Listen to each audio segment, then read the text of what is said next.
सिर्फ एक फैसला कर लें कि 2 साल नौकरी रहती है या 30 साल नौकरी रहनी है। इसमें हमने लोगों के साथ अच्छा एटीट्यूड करना है, अच्छा इखलाक करना है, अच्छे तरीके से मिलना है, अच्छे तरीके से बात करनी है। क्योंकि जब हम वर्दी पहनते हैं तो हम कंस्पिकुअस होते हैं, हम नजर आते हैं। सो जब यहाँ से जाएं, हमारे लिए, अपने वालिदैन के लिए इज्जत का बायस बने। डर खौफ के अलामत की जगह मोहब्बत की अलामत बनने की कोशिश करें, आसानियां पैदा करें लोगों के लिए, हेल्प करें लोगों की।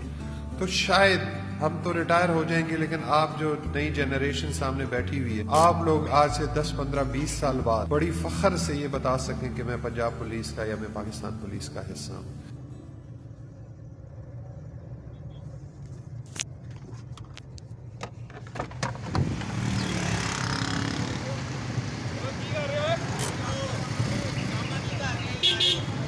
हम पुलिस अफसरान पब्लिक सर्वेंट्स हैं और पब्लिक का मतलब अवाम है और सर्वेंट का मतलब मुलाजिम है। ये समझना बहुत जरूरी है कि हमारा असल काम अवाम की मुलाजमत यानी अवाम की खिदमत करना है।